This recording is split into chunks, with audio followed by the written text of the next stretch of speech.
We are going to continue reading I Am Malala, the Young Readers Edition, on page 107. Chapter 18, A Humble Request and a Strange Peace. Swat was finally at peace. The army remained, but the shops reopened, women walked freely in the markets, and I beat Malka-i-Noor for first place. I felt so hopeful about the future of my valley that I planted a mango seed outside our house. I knew it would take a long time for the seed to bear fruit, like the reconciliation and rebuilding the government had promised.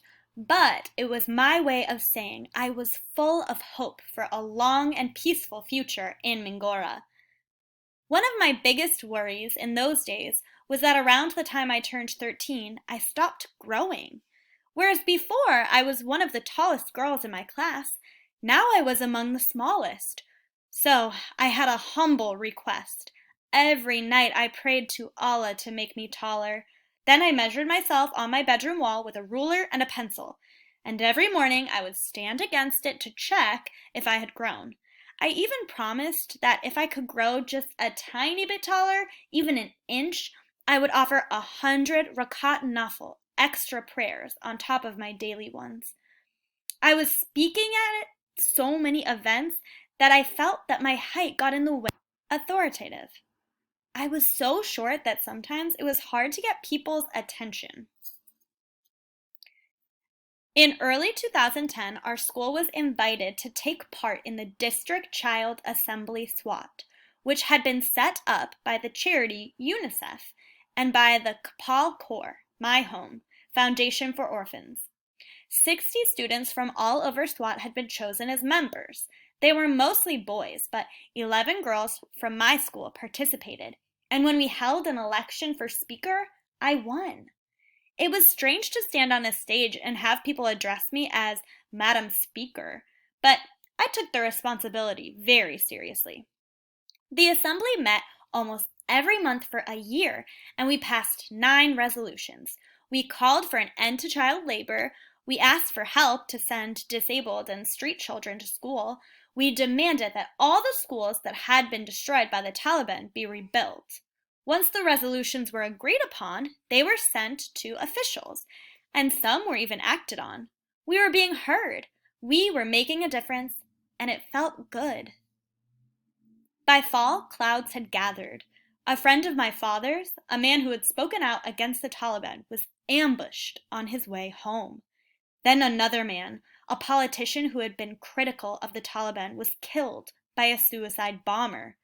The summer of 2010 brought torrential rains, a monsoon that flooded the valley, sweeping away everything in its wake. Throughout Pakistan, more than 2,000 people drowned. Millions lost their homes, and 7,000 schools were destroyed. Our home was on a bit of a rise, so we were safe from the flooding.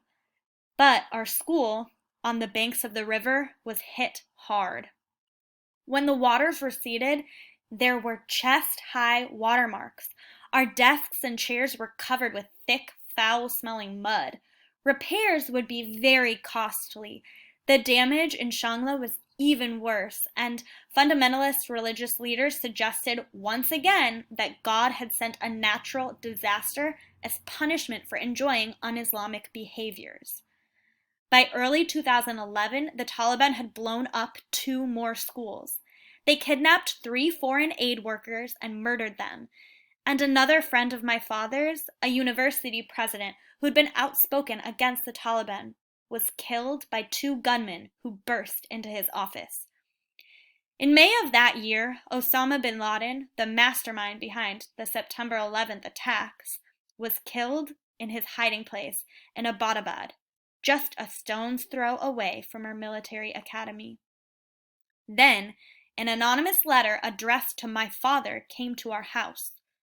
"You are the son of a religious cleric," it said, "but you are like a convert. You are not a good Muslim. You have spoken against us and you will face the consequences. The Mujahideen will find you wherever you go on the surface of the earth." It was starting to seem as if the Taliban had never really left. I tried to tell myself this terrible letter was just the futile and parting shot of a defeated Taliban. But still, I prayed for my father's safety every day. I prayed for my school to remain open and for the bombed out schools to be rebuilt.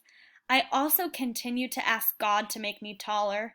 If I was going to become a politician and work for my country, I told God, I would have to at least be able to see over the podium.